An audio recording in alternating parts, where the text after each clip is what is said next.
Jesus abençoe esse nosso encontro de hoje, que ele seja muito frutífero, que o Senhor inspire os nossos pensamentos, que o Senhor dê uma unção para a gente fluir nesse encontro, que as nossas palavras elas reflitam o amor que o Senhor reflete dentro da gente, que o Espírito Santo esteja presente aqui na vida do Nathalie, na vida do Henrique.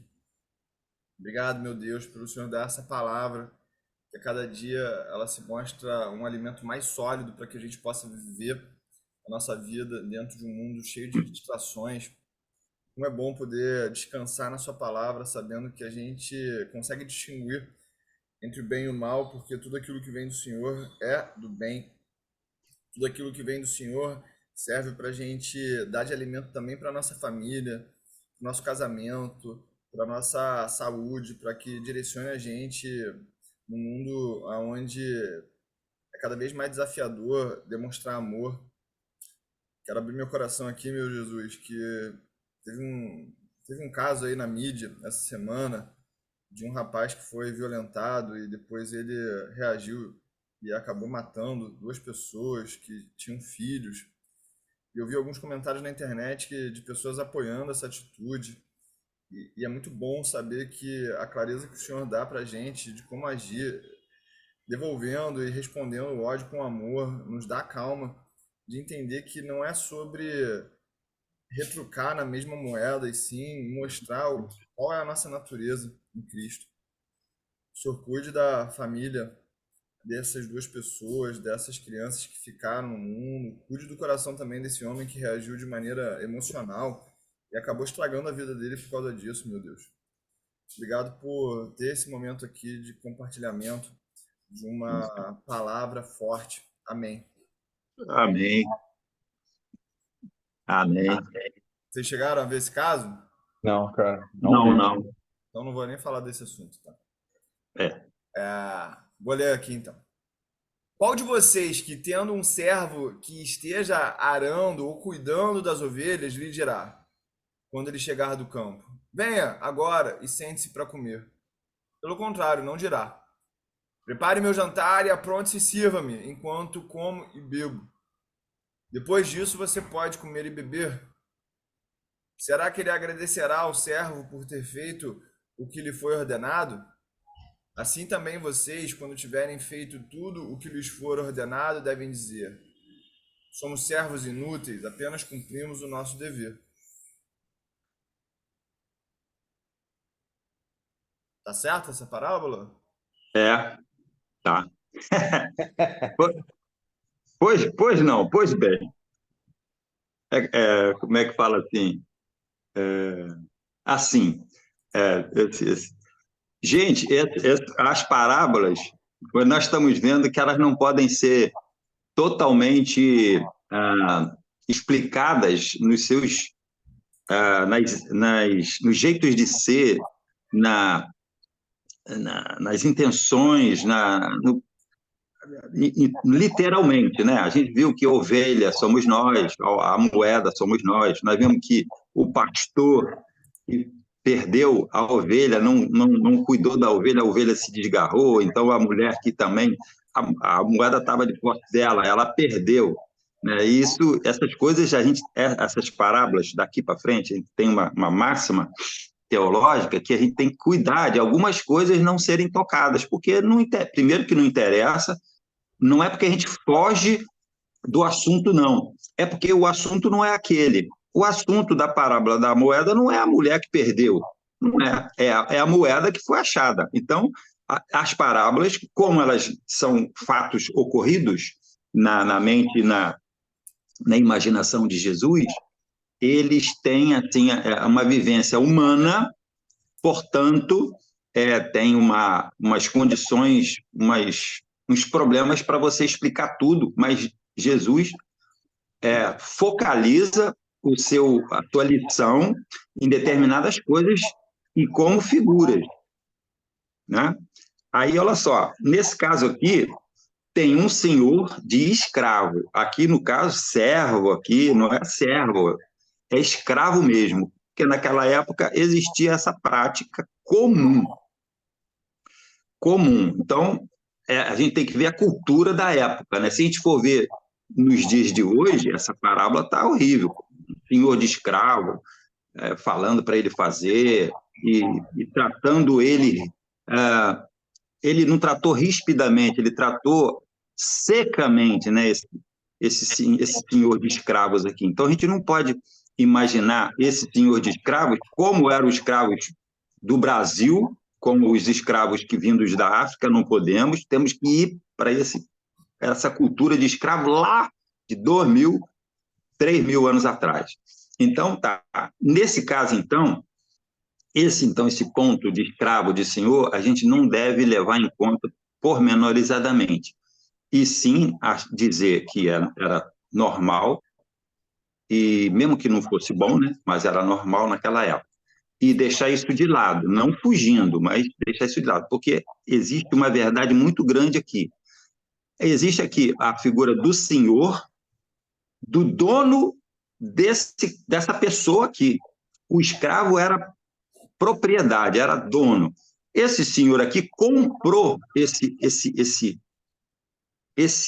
quase que um objeto, né?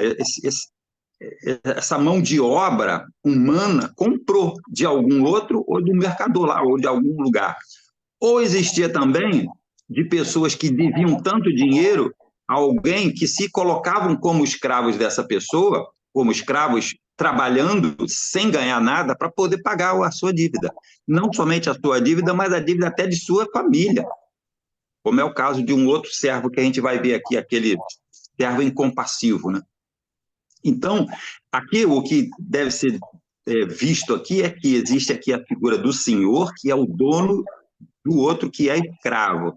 Esse escravo, por ele ser possessão do dono, ele não tem vontade e não tem recompensa e tem descanso só quando o senhor disser. Esse senhor poderia dizer para o escravo aqui, olha, você vai arar o campo, depois você vai me dar de comer, me servir, e depois você vai fazer um plantão aqui de noite para tomar conta de alguma coisa, porque de noite vai acontecer alguma coisa, alguma entrada de material, você fica aquele plantão. Poderia ser feito, mas não, nesse caso aqui não foi, né? Existiu, então, a gente tem que deixar bem claro essa posição, do dono, do outro que não tem direito à vontade e nem à recompensa. Então, por isso que ele começa assim, qual de vós? Ou seja, era natural, né, que isso aqui acontecesse. E esse distanciamento também desse patrão aqui, desse senhor, só que para nós, só essa só essa simbologia, só essa verdade que importa. Existe um senhor e existe um escravo. O senhor é dono do escravo, o escravo não tem vontade, nem recompensa e nem elogio, porque o escravo está fazendo ali. Outra coisa, o senhor comprou esse escravo era de outra pessoa, e aí ele foi comprado. Então, a maravilha aqui é a seguinte, esse senhor é Deus que, sendo Deus, comprou cada um de nós de um outro senhor, que é Satanás, e era o pecado, e era a vida nossa que a gente vivia antes de conhecer a Deus, comprou. O ser humano que nasce do mundo não nasce independente. Ele não nasce independente. Ele nasce o servo. Ele nasce sempre servo do mundo, servo dele mesmo, das vontades próprias dele. E servo também desse que domina, que governa a terra, que é Satanás. E esse também servo daquele que domina o mundo, o sistema que Satanás usa para oprimir, para ligar, para atrair, é a riqueza e o poder. É isso que todo mundo age e tal. Por isso que a gente tem visto. Por isso que dizendo que Jesus disse, não se pode servir a dois senhores, ou a um ou a outro. Então, só tem dois senhores. Ou a gente está com um ou a gente está com o outro. esse senhor aqui, que é Deus, comprou esse escravo aqui do outro senhor. A nossa alegoria aqui. Deus comprou a cada um de nós do outro senhor, que é Satanás, que é o mundo, somos nós mesmos. E essa compra foi comprada com sangue de Jesus. O preço de sangue. Jesus pagou o preço por nós, comprou. Aquela questão do pecado original, que Deus falou para o homem inicial lá, né?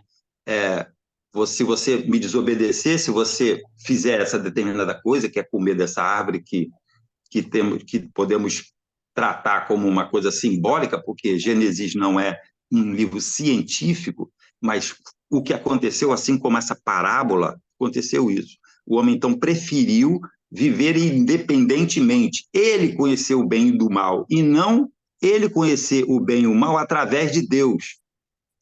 Ele quis ser independente. E esse fato de desobediência, Deus falou, se você fizer isso, você vai morrer, o nosso relacionamento vai acabar. Vamos morrer, e você vai morrer espiritualmente. Você vai ficar nas mãos suas, que você está querendo ser independente. E isso foi feito. Então, o homem dali para cá já nasce com a corrupção espiritual feita, estabelecida. O homem nasce inimigo de Deus e contra Deus e distante de Deus. E Deus, então, enviou o seu filho para... O homem não tinha que morrer se ele pecasse, se ele desobedecesse. Aí Jesus veio santamente, viveu tudo perfeitamente e morreu. Um ser humano morreu pelo outro. Então, foi pago o preço de uma morte por outra morte. E esse ser humano, que era Jesus, que morreu 3 dias depois, ressuscitou. Deus ressuscitou ele. Então, ele era um Deus que pagou o preço e ressuscitou. O homem que crê que esse Jesus morreu por ele, porque ele era pecador, distante de Deus, morre com Jesus e ressuscita com Jesus. Aí ressuscita para uma nova vida. Não fica na mesma dinâmica e nem na mesma dimensão. O Espírito Santo de Deus entra na vida desse cara que foi comprado, desse escravo do outro feitor, ele é comprado e Deus transforma a vida dessa pessoa. Então, esse Senhor aqui é Deus, que tem esse escravo porque ele enviou seu filho para ter esse escravo com ele. Esse escravo estava na mão do outro dono, Satanás, e do mundo por ele mesmo, fazendo os seus próprios desejos, suas próprias escolhas, sozinho, sem Deus criador. Esse escravo aqui, ele então ele é escravo de um senhor que o salvou, enviando seu filho para morrer no lugar dele. Então, esse senhor é Deus, diferenciado como senhor de escravo, é o senhor que faz do escravo, o seu comprado, o seu filho. Ele adota cada um de nós. E esse escravo é um escravo que continua não tendo vontade, porque a vontade nossa, que nós somos comprados, nós somos escravos de Deus, ou somos de um ou somos de outro. Fomos comprados por Deus, então vamos ser. Devemos a obediência e vontade de Deus. Então nós fazemos a vontade de Deus. Mas nós não fazemos a vontade de Deus obrigatoriamente e nem roboticamente. Esse Espírito Santo que Deus nos faz, que habita em nós e que nos transformou para uma nova vida, uma vida espiritual, que entende as vontades de Deus, assim como o filho entende a vontade de um pai, e atende porque acha que é o melhor, prefere, e vê que a sua é enganosa. Então, esse escravo aqui somos nós, regenerados, que somos participantes da vontade de Deus e das benesses desse Senhor. E esse Senhor nos dá força para trabalhar no reino dele, nos dá vontade, nos dá amor para trabalhar no reino dele, nos dá a sua companhia, a sua direção e o seu propósito. Então, esse escravo aqui é tudo de bom que a gente quer ter nesse mundo, porque nós estamos com o Criador com o propósito dele, porque nós vivíamos do Criador, nos afastamos. Agora, com Jesus Cristo, nós voltamos ao Criador e estamos agora num perfeito momento, no melhor momento das nossas vidas, que somos escravos de Deus. Continuamos sem vontade própria, porque a nossa vontade, na nossa velha natureza, é distante de Deus. Continuamos sem recompensa, porque o que fazemos de bom é porque Ele nos fez bom. Essa nova natureza nos faz melhores pessoas, nos amamos, amamos as outras pessoas por causa das bênçãos e dons que Deus nos dá de amor, vem de Deus. Então não há recompensa por isso, porque o que nós temos de bom vem de Deus. E não há elogio, porque se a gente não faz nada de nós mesmo como seres humanos, nós não, tudo é elogio, por isso é que a gente fala. Glória a Deus, eu fiz isso de bom, você está me agradecendo, mas olha, eu estou fazendo isso porque Jesus é que está em mim e você deve dar glórias a Deus. Nós somos corpo do Espírito Santo, corpo de Jesus Cristo, corpo de Jesus, corpo de Deus. Temos Jesus como cabeça. Nós temos a mente de Cristo. Temos um coração semelhante a Jesus Cristo. O Espírito Santo age em nós. Então, nós temos que refletir Jesus. Tudo que a gente for fazer de bom é graças a Jesus. Não somos, né, graças a nós. Tá bom, é isso. Agora quero ver vocês fazerem as suas observações a respeito de um escravo, né? Isso acho que foi bem reflexivo. Eu acho que até o que o Uli colocou é muito o que eu também tinha pensado, de que as pessoas nascem escravas, como você comentou, nascem servas, e aí, ao longo da vida, ela vai escolhendo a qual senhor servir. E aí, Uhum. naturalmente, ela tem o caminho de servir a si mesma, ou servir algum outro propósito, ou encontrar um caminho que ela realmente acredite, né?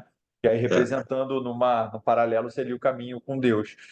Uhum. Mas isso muitas pessoas não conseguem perceber que não estão no caminho que, não vou falar correto, mas no caminho que realmente atende ao seu propósito.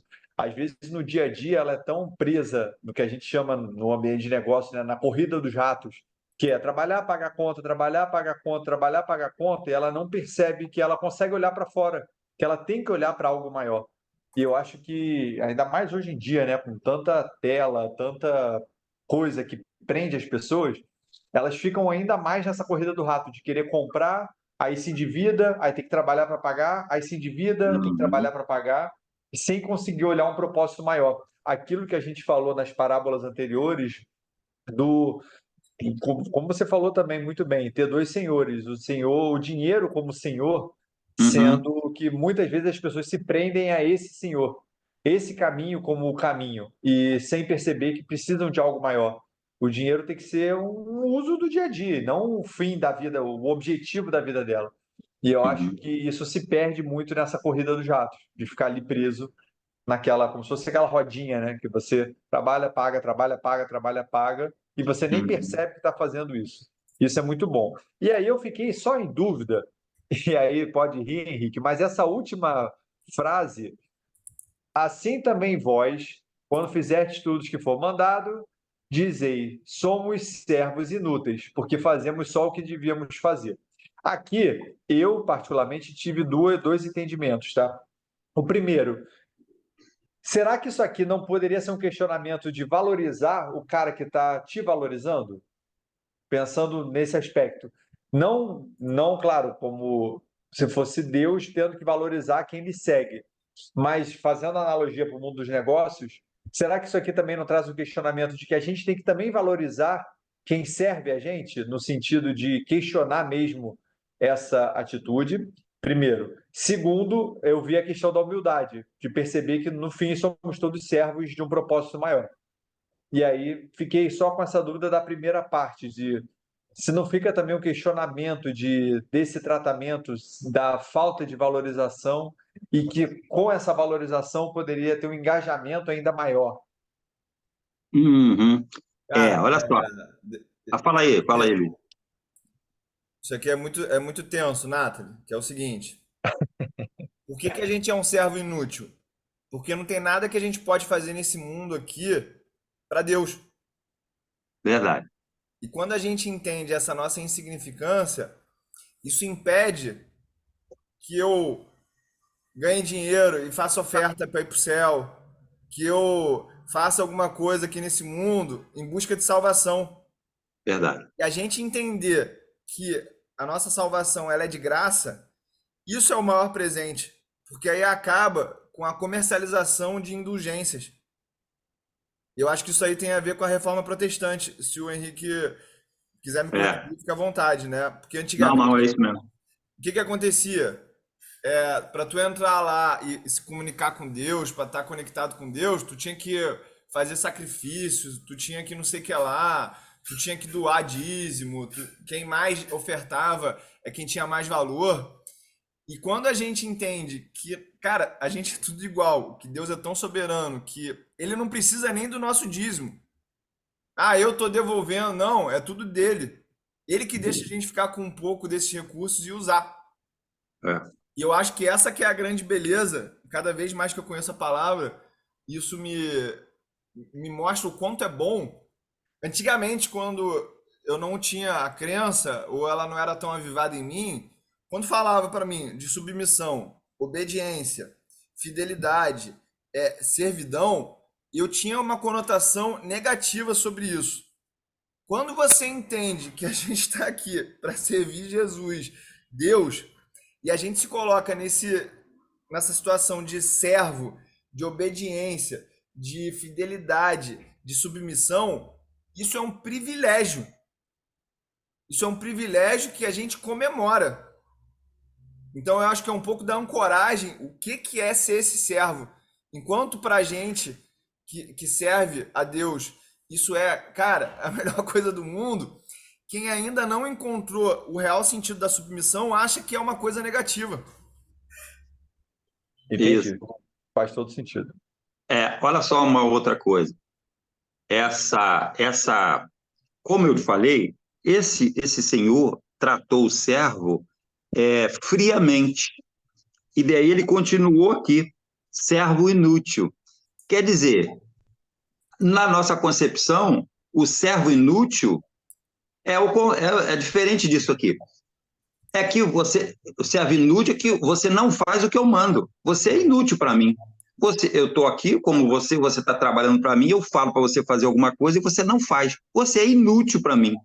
E quando o empregado, o servo, faz tudo que o patrão manda nos nossos, nos nossos conceitos, ele está bem. Ou ele fez tudo certinho, ele entregou o que eu pedi.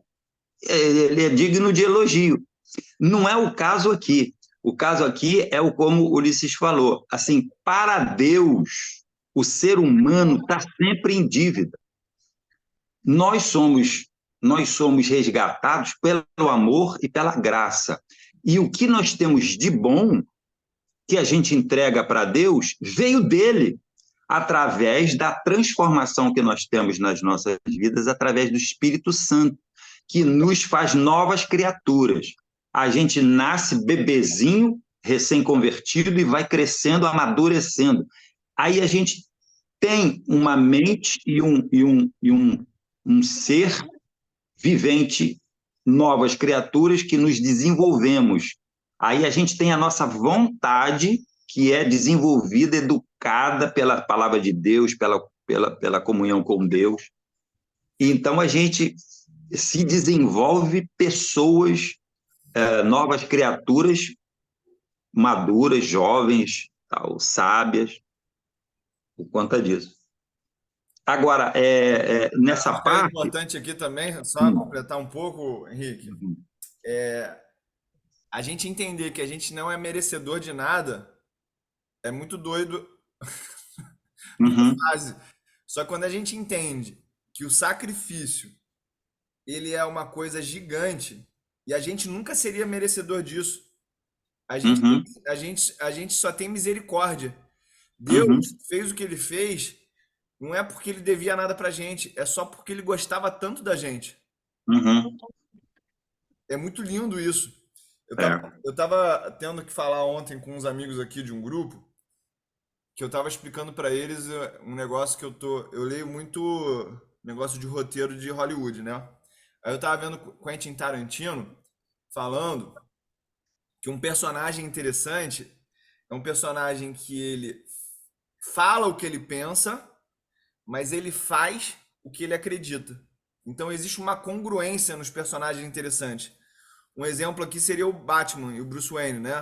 O Bruce Wayne, ele pensa uma coisa muito dark, mas o Batman, ele faz o bem.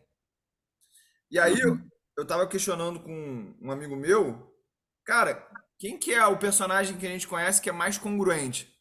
A gente chegou à conclusão que o personagem mais congruente que existe é Jesus, porque ele era congruente o tempo todo e é da natureza do ser humano ser incongruente. Ou seja, a gente que tropeça no meio do caminho, a gente que pensa algo e faz outra coisa. E aí, nesse processo, a gente começou a falar sobre a crença de merecimento, né? Ele perguntou assim, pô, dá um exemplo disso. Eu sei que comer Nutella é ruim, mas eu como mesmo assim. Hum. Por que que eu como? Por que que eu fico ingerindo tanta besteira? Porque a minha crença de merecimento é baixa. E quando eu sei que eu sou filho do Criador, filho diante da presença de Deus, o meu merecimento vai lá em cima. Por que que o meu merecimento vai lá em cima? Porque Deus, que era puro, ele deu a vida dele para salvar a gente. Então, olha o nível de merecimento que a gente tem. A gente mereceu o sacrifício do Filho de Deus. E quando a gente realmente está conectado nessa identidade, o nosso merecimento vai lá em cima. Tô errado nisso, Henrique? De pensar assim? Você troca o merecimento que nós temos pelo valor que nós temos diante de Deus. Tá? Porque o merecimento é algo que eu fiz que eu tenho direito a ter, merecer alguma resposta. Isso a gente não faz nada para merecer. É imerecido, no caso. Você está totalmente correto, só que a palavra aí, merecimento, é valor. Eu sou muito valorizado. Eu me amo porque Deus me amou e Deus me valorizou. Então, eu tenho minha autoestima agora, está lá em cima, porque eu sou valorizado por Deus. Deus me ama. O ser humano é muito assim, né? As pessoas que são de baixa autoestima é que nunca receberam amor. Então, elas não se julgam valorizadas, nunca deram valor a ela. Aí, quando a gente vê e sabe que Deus nos deu o valor, nosso autoestima, nosso valor, não é o valor que eu tenho em mim, eu sou inútil. Na verdade, eu sou até negativo, eu sou pecador. Eu só sou aceito e tenho contato com Deus porque Deus nos olha através de Jesus. Jesus está no meio aqui. Jesus, sangue de Jesus, a justiça de Jesus, a perfeição de Jesus nos cobre e Deus trata com a gente. Porque Deus Pai não pode lidar com pecadores, a não ser que sejam renascidos através do sacrifício de Jesus e possuidores do Espírito Santo.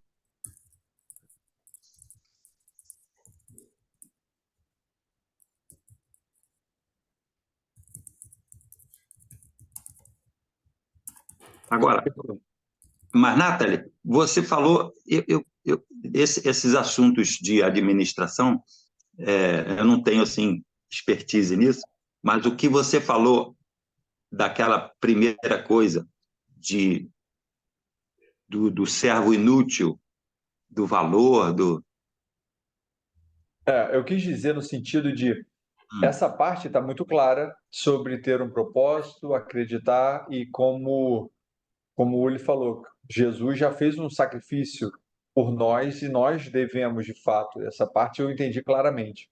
Eu percebo que talvez, para o ambiente dos negócios, se eu não fosse considerar que o dono do servo fosse Deus e sim o dono da empresa, digamos assim, como ele precisaria valorizar também os seus recursos, valorizar as pessoas que estão lhe servindo, seus funcionários.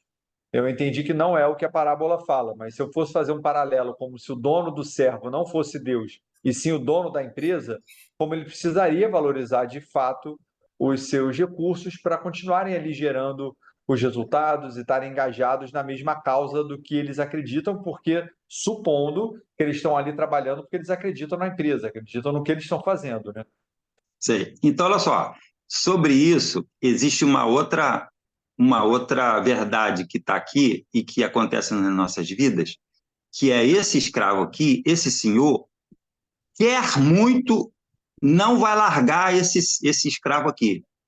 Esse senhor, ele, ele é, ele é distante aqui, nesse caso, como senhor normal, ele, ele, ele, ele só diz que ele usa, ele dá o trabalho, ele espera esse servo fazer o trabalho dele, ele acredita que esse servo está fazendo o trabalho dele, ele só não elogia, mas ele sabe porque o elogio e o merecimento aqui são coisas espirituais. Por isso é que nós estamos falando que nós não merecemos elogio nem recompensa. O próprio fato de nós sermos escravos de Deus, tendo propósito, tendo ação no mundo, fazendo o bem, sentindo a presença de Deus, paz no coração, felicidade, salvação eterna, quer mais recompensa do que isso? Nós não precisamos de recompensa aqui. Aqui a gente tem, às vezes, Deus permite que a gente fique doente, perca o emprego, para que a gente possa ficar mais forte, justamente ligado na fé dele. Saindo as coisas materiais, a gente fica assim, sem chão às vezes, mas sem chão humano, mas a nossa fé nos liga a ele. A gente vive pela fé. Então, é uma maravilha ser escravo de Deus. Agora, nesse ponto que você falou, esse senhor espera muito dele, ele acredita muito nesse servo. Ele vai lá, ele faz o que ele manda, ele vai lá, o que está escrito na parábola é que o Senhor não deu recompensa ao servo quando ele chegou do trabalho de fora da roça para ele sentar na mesa com o Senhor. Isso não acontece. Então ele foi normal. Ele falou, me serve agora, e depois você come o seu. Olha só, o servo aqui, o senhor aqui, está agindo assim, determinado e a distanciamento de patrão para empregado, mas ele reconhece que o servo fez o que tinha que fazer, serviu ele, e depois ele disse, você vai comer a sua alimentação, e depois você vai descansar e vai dormir. E vai acordar no dia seguinte e vai para a roça de novo. Então, o que a parábola nos diz é que o servo o agradecimento é uma graça que o patrão faz, mas está na obrigação do empregado, do servo fazer, entendeu? E o que está friso aqui é que esse senhor está contente com esse servo aqui.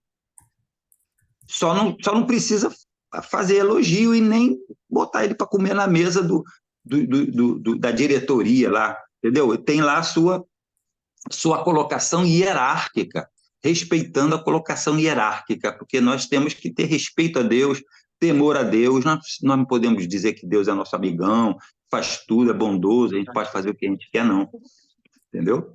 É submissão, humildade. É como o filho pródigo que voltou muito mais humilde e teve assim um reconhecimento, um relacionamento com o pai melhor. As parábolas, elas se misturam também, né? Aqui eu vi um outro padrão, né? Prepare minha refeição, apronte-se e sirva-me enquanto como bebo, e depois você pode comer. Aqui entra um outro padrão, né? Que o final sempre é melhor que o começo. Então, tem muita gente que quer desfrutar para depois trabalhar. Eu não sei se isso fere algum princípio aí, depois tu me corrige, Henrique. Mas eu vejo que primeiro a gente trabalha, depois a gente descansa.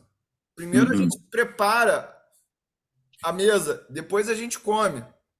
E tem muita gente que quer inverter essa lógica, que quer curtir na adolescência, que quer curtir Curtir que eu falo assim, não é de exagerar, né? Quer zoar o plantão para depois começar a fazer as coisas sérias. Uma outra coisa que eu vejo aí também é o seguinte, nas empresas agora, uma reflexão sobre a administração, né? Cara, se eu preciso ficar sendo incentivado pelo meu chefe, preciso ser remunerado, preciso de um plano de compensação para que eu possa performar naquilo que é o meu dever, pô, eu não sou um bom funcionário, eu não sou um bom colaborador, porque o bom colaborador mesmo, ele faz independentemente da recompensa externa. Ele É. Uhum, faz o que ele faz porque ele sabe que fazer o que ele tem que fazer é o certo. uhum, Essa foi uma reflexão que eu tive também, até anotei aqui, que primeiro ele tem que mostrar os resultados para depois ser valorizado. Às vezes as uhum, pessoas, funcionário e tal, já quer entrar em 3 meses, já está pedindo aumento, etc. Pô, o cara nem entregou ainda. Então, primeiro uhum, entrega, primeiro faz, cumpre as suas obrigações e naturalmente você vai ser reconhecido. E isso é uma coisa que eu também, sempre quando trabalhei, já fui CLT também, e eu sempre falei, cara, vou fazer o meu melhor, não tem essa, mas isso aqui não é da minha área. Toda a área da empresa é minha área. Eu tenho que fazer o que tem que ser feito, eu quero entregar o melhor resultado. Se eu tiver que entrar em outra área, me meter em um assunto que não é do meu departamento, eu vou me meter. Eu sei o que tem que ser entregue, eu sei o que posso melhorar na minha entrega. E depois eu vou ser valorizado de alguma forma. E aí tinha gente que falava, cara, tu é mó otário, tu fica fazendo o trabalho dos outros. Eu falava, não, eu sou otário, eu seria otário se eu não fizesse para fazer uhum, o meu melhor. Eu quero fazer o meu uhum, melhor, estou aqui. Se eu sair de casa para trabalhar, passar 10, 12 horas no escritório sentado, não é para fazer algo ruim, é para fazer o meu uhum, melhor. E aí, uhum, naturalmente, alguém vai estar vendo. Eu sempre falava, no mínimo, eu sempre falava isso. Mesmo que ninguém veja, Deus está vendo. E aí, uhum, todas as vezes que eu fui promovido foi sem eu esperar, sem eu pedir, nunca tive que pedir um aumento. Todas as vezes eu fui recebendo naturalmente, porque o meu trabalho foi sendo percebido, porque eu nunca uhum, fiquei na minha caixinha. Isso que o Uri está falando, trazendo esse paralelo para o ambiente dos negócios, é isso. Se você está numa posição de servo, de servidão, faça o seu melhor e a recompensa vem. Então, o uhum, servo, como ele falou, no final ele vai comer, ele vai descansar. O senhor está uhum, percebendo que ele é um servo que de fato cumpre suas obrigações. E senão, uhum, sei lá, naquela época devia ter castigo, essas coisas também. uhum. Então, a recompensa vem. No final, a recompensa vem. Eu acho que isso fica aí de lição também É. para quem trabalha, né, com empresas, enfim. Eu costumo falar para os mais jovens que assim, o trabalho de todo funcionário é fazer o chefe ganhar mais dinheiro e trabalhar menos. O resto tudo é detalhe. Ó, cooperando aí com vocês, agora eu estou fazendo o caminho inverso. Você vê aqui que o Senhor disse assim: você arou o campo do lado de fora da casa, trabalho externo, trabalho da verba, trabalho da produção, trabalho do lucro. Aí a gente aqui no reino de Deus trabalhamos no lado de fora, mas é com as pessoas, com o reino dele, fazendo a vontade dele no mundo. E nós temos também trabalho com o Senhor. Assim, depois, esse senhor aqui, que foi, depois de ter feito o trabalho no mundo, ele entrou e serviu ao Senhor. É um outro tipo de trabalho. Então, esse senhor aqui se agrada, tem o contato, tem o trabalho desse escravo fora, longe da vista dele, e ele disse, depois que você arou, ele não foi lá e viu. Ele sabe que o servo é fiel e fez o trabalho. Quando ele entra dentro de casa e serve o jantar, é uma coisa mais íntima. É da vontade dele, é do agrado dele, é mais próximo do patrão. E o patrão, então, está ele está sendo servido também. Este patrão aqui está sendo, assim como Deus, ele está se agradando que a gente sirva no mundo e que, fazendo isso, em adoração a ele. A gente também tem serviços e trabalhos e práticas que a gente não está no mundo, que a gente só está orando, que a gente só está meditando, só está ouvindo a voz dele, só está lendo a Bíblia, só está estudando, só tá tendo relacionamento íntimo no nosso, a gente diz assim, no nosso lugar secreto, no nosso íntimo com ele. Então, isso também é aqui, é um serviço de ação no mundo que é da vontade dele, que é o que ele mandou. E tem também uma ação direta com Deus. E assim também o patrão. Ele, quando ele se sente servido e é servido, esse patrão fica satisfeito de que essa pessoa está fazendo a vontade dele, está agradando a ele, está íntimo da vontade dele. Esse empregado, ele tá no meu espírito, ele está na minha comunhão. Ele não está lá do lado de fora fazendo a obrigação dele e depois vai para casa, nem quer saber nada da empresa. Ele está no espírito da empresa, ele está aqui me servindo aqui à mesa. Aí depois o servo aqui vai comer e vai dormir, certo? Mas na vida cristã, isso na vida secular, mas na vida cristã não tem recompensa, não tem elogio e não tem descanso. É uma coisa que deve ser vista na vida cristã, porque a gente está sempre batalhando, a gente não tem férias, digamos assim, vou deixar de ser crente, vou deixar de ser seguidor de Jesus para tirar umas férias. Não tem isso. A gente está sempre seguindo a Jesus e a sua vontade. Isso é uma luta constante. Mas a gente se alimenta da palavra de Deus, se alimenta da dinâmica do Espírito Santo, se alimenta do divino e descansa muito melhor. A nossa noite é como Davi diz lá no Salmo: eu em paz me deito e logo pego no sono, porque o Senhor está comigo, o Senhor está ao meu lado. Então, a gente tem, sim, descanso, mas o trabalho espiritual, a gente está sempre lutando com alguma coisa, e esse mundo é contrário à nossa crença, né? O reino de Deus é contrário ao mundo, então a gente está sempre trabalhando nisso. Até parado aqui, a gente está trabalhando, né, com as nossas vontades. Há uma guerra entre a nossa vontade e a vontade nova, a nova natureza com a velha natureza. Então, nesse sentido, não há, assim, umas férias, não há descanso, mas há alimento e há paz e felicidade. Muito bom.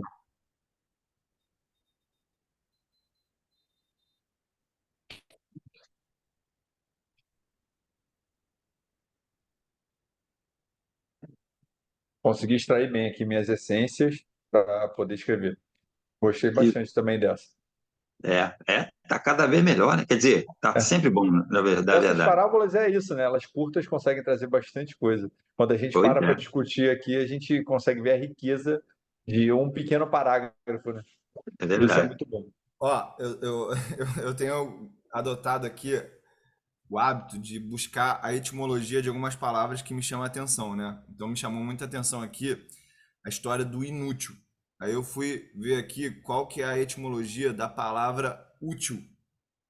Útil é o que tem valor relativo, que tem vantagem. Então uma das coisas que a gente precisa entender é que somos irmãos e a gente está no mesmo patamar, servo a um Senhor que ele é útil, não é a gente que é útil. Faz sentido isso, Henrique? Sim, E aqui fala que a gente tem lá o utilitarismo, né, de ume, que é o valor relativo, o valor que se diferencia. E quando a gente fica achando que a gente é um melhor do que o outro, a gente entra num estado de comparação. E a comparação é a desconexão com Deus. Faz sentido isso, Henrique? repete aí. Quando a gente se acha útil, é porque a gente está se comparando. Porque o utilitarismo, segundo aqui a filosofia de David Hume, que é esse filósofo aí britânico, fala sobre o valor relativo de uma coisa em relação à outra. E aí, para eu Sim. entender que o meu valor relativo, por exemplo, é maior do que o do Natalie, quer dizer que eu estou me comparando a ele. E quando eu estou me comparando a ele, eu não estou conectado com Deus. É verdade. E está desconectado do ser humano também, porque a humildade e a igualdade de coração aproxima os seres humanos. E olha só, uma proposição positiva que diz que os homens devem ser considerados como indivíduos egoístas. Não é isso que Deus quer da gente. Calculadores e racionais. E que tudo deve ser pensado e elaborado a partir do seu ponto de vista. Isso é exatamente. A gente tem que ser inútil, exatamente porque a gente não quer ser egoísta, a gente não quer ser calculador e a gente não deve pensar e elaborar o nosso ponto de vista a partir da gente, e sim de Deus. É verdade. Muito bom. Já Então, trouxe uma outra reflexão boa. esse inútil, ele não é um inútil do jeito que normalmente a gente pensa, né? É, Não que o é. conceito de utilidade é mais amplo, né? Exatamente. E a gente sendo inútil, existe outra máxima na Bíblia que a gente tem que se esvaziar para sermos enchidos das riquezas e ações de Deus, e aí a gente age.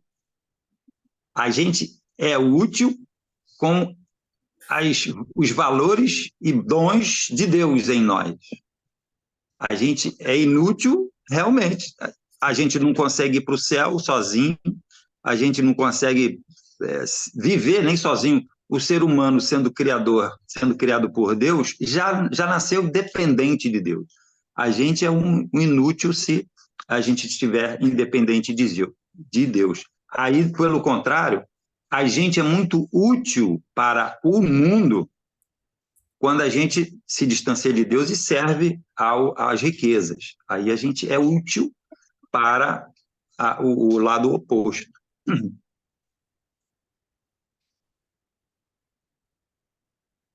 E também essa utilitarismo é a gente lidar com as outras pessoas como objetos. É utilitarista também tem essa conotação. O que é horrível, porque a gente deve se considerar irmão, considerar junto da mesma essência de dependência uns dos outros e valorizar uns aos outros. Ser inútil não é ruim. É apenas reconhecimento. Outra coisa, a consciência de inutilidade é uma marca da pessoa que está pronta para ter Jesus como seu Senhor. A inutilidade eu sou inútil para com Deus, eu não tenho valor humano para chegar a Deus, eu sou dependente de Deus, eu sou humilde. Isso, essa inutilidade para com Deus, não é? Aí, no caso, essa inutilidade é uma forma da gente, em considerando inútil, receber de Deus, buscar de Deus as suas verdades e valores e utilizarmos isso para agirmos no mundo. Se eu me sinto útil, eu estou soberbo Exatamente. diante de Deus. Aí, aí também outra coisa, a inutilidade nossa não é uma inanição, não é uma falta de ação. Eu sou inútil, não posso fazer nada, não sei nada. Não, é um determinada inutilidade, determinado sentido de inútil. Então, eu devo, sim, me considerar, mas devo buscar ajuda para ser útil. Ao contrário, esse escravo aqui era útil no sentido de ação. Ele agia no lado de fora e agia no lado de dentro, servindo ao Senhor. Isso mesmo. Aqui só uma pergunta, né? Você acha que quando ele fala assim, você pode comer depois, ele vai poder sentar à mesa ou não? Não, a mesa dele era outra. A mesa desse escravo aqui era outra. Ué, mas Era lá a na. gente não tem lá em Gênesis, não, acho que é Apocalipse 23, que a gente vai ter um lugar ao lado do trono? E depois de todas as coisas, lá no céu. Olha só, essa metáfora aqui, essa parábola, é uma parábola de coisas que acontecem no mundo. Realmente, esse escravo aqui vai comer bem, vai dormir bem, lá no recanto deles. Não é senzala de ficar lá amontoado uma opção de gente. Naquele tempo era diferente a lida, era como se fossem empregados, só que não recebiam dinheiro. Né? Não era que nem a senzala aqui no mundo, no nosso no De- mundo todo. Deixa eu compartilhar aqui o que eu pensei agora, né? Quando um servo, eu peguei aqui uma outra versão, da nova versão transformada, que foi outro texto diferente que eu li da NVI.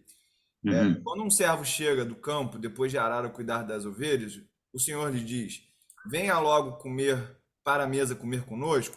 Não. Prepare a minha refeição e apronte-se e sirva-me. Será que não é na ordem? Aqui é questionamento, tá? Eu não estou falando nada. É a ordem das atitudes de comer para depois se aprontar e servir? Porque eu vejo aqui nesse texto que depois ele vai sentar à mesa sim para comer. Depois você pode comer depois. Então, olha só, nesse texto aqui, o que acontece, como eu falei, no reino de Deus, nós somos escravos e filhos. A gente participa da mesa de Deus, sim. Essa comida que nós estamos comendo, espiritual, é uma posta na mesa. Existe uma cerimônia, um ritual, que é a ceia do Senhor. Jesus se reuniu com os seus discípulos à ceia. A ceia é esse lugar de comer, é que Jesus partiu o pão, que é o corpo dele, e tomou o vinho, que é o sangue dele, que é simbolicamente o sangue dele. Essa santa ceia que nós fazemos todo mês é simbólica de poder e diz respeito à comunhão da igreja, à comunhão da família de Deus, à comunhão dos servos escravos, dos filhos que respeitam seus pais e fazem o que eles mandam. É comunhão, sim, isso é que você está certo. Mas não está aqui explicitamente, aqui nesse. Qual de vocês que tendo um servo, pode ser que esse servo. Mas se o senhor já comeu, já foi servido pelo servo, esse senhor vai continuar à mesa e o servo vir e comeria a comida dele, individual? Entendeu? Aqui é aquela coisa que eu falei. No sentido espiritual da nossa parábola, isso acontece. Mas não, e aqui nessa parábola não quer dizer isso, não está dizendo isso. Entendeu? Porque a ceia é comida conjunto.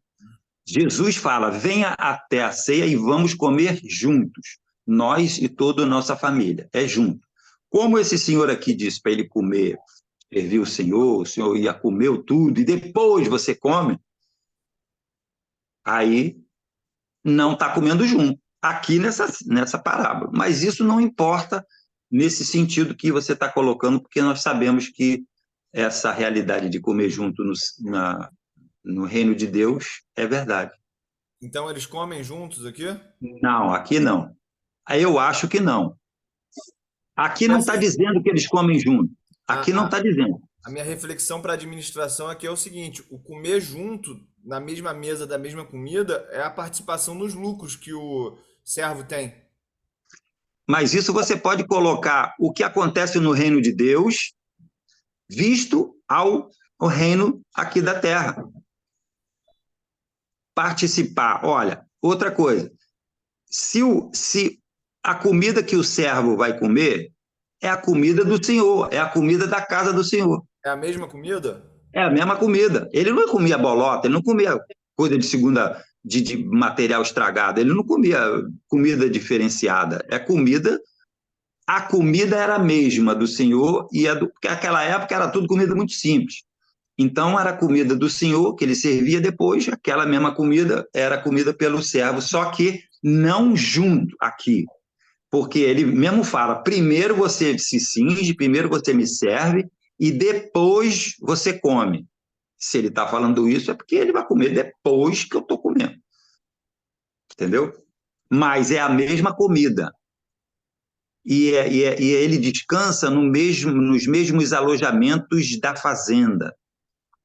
Quer dizer, é um tratamento separado, individual e, digamos assim, hierarquizado, mas a produção é a mesma. A comida foi comprada pela produção e o alojamento bom foi construído com a produção também, para o escravo dormir.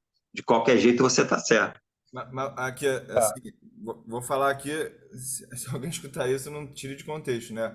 Mas aquele final de semana que você veio passar aqui na minha casa, Henrique, a gente pediu a pizza, a Luciana, que é a babá da Olivia, ela se aprontou, se serviu e a gente comeu junto com ela na mesa. Sim, Da mesma sim. comida, sentando na mesma mesa, mas ela preparou a mesa, ela serviu e depois ela comeu junto com a gente. Tá. Você tá, olha só, ela antes prepara-me a ceia, cinge-te e serve-me, enquanto eu como e bebo. Ah, não, a gente esperou ela sentar, a gente orou antes para começar a comer.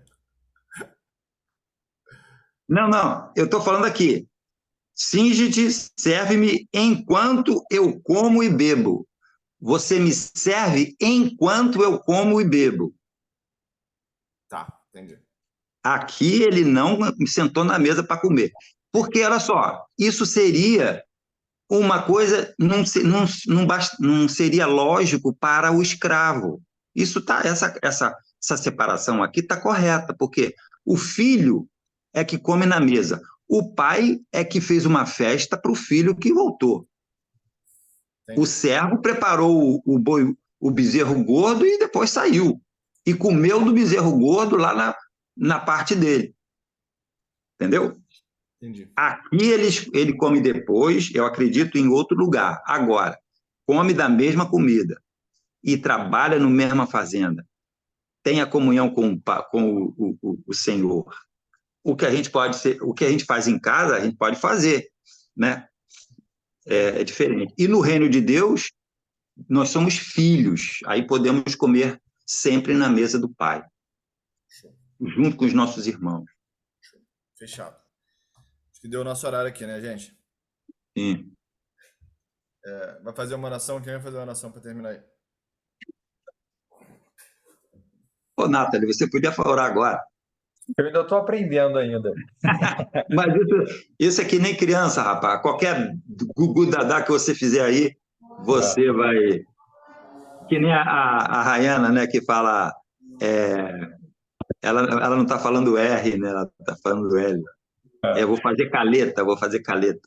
Aí Deus ouve, Deus ouve. Então E nós vamos lá, ouvimos. vamos lá.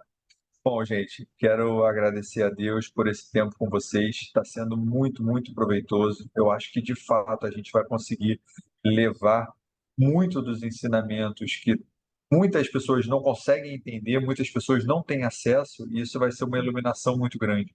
Eu acho que a leitura é um grande caminho de iluminação, de trazer luz, e principalmente a gente conseguir trazer luz com um propósito tão forte como a gente está conseguindo fazer aqui. Para mim está Senhor. sendo um aprendizado muito forte. Então, Sim. muito obrigado por esse tempo. Agradeço por todas as contribuições que vocês estão trazendo para a minha vida, que estão me mostrando esse caminho, essas palavras, tantos ensinamentos bonitos. Então, obrigado demais por isso, por essa oportunidade. Agradeço muito por esse momento. Amém. Amém. Ó, pô, muito linda a oração. Muito bom. Ô, Nathalie, não sei se tu já leu isso na Bíblia, mas a gente deve. Ele fala lá na Bíblia que a gente deve orar como as crianças, né? Aí a Olivia, quando ela ora, ela fala assim, ela sempre quer comer muito rápido, né? Ela fala assim, nos livros de todo mal, amém. Ela só fala isso. E essa oração, que é a mais simples, é isso que a gente quer. Que Deus nos livre de todo mal, amém. Que assim, É, tá bom? Muito verdade. é verdade, é verdade. Então valeu então. Um abraço, galera. Obrigado, gente. Abraço. Então,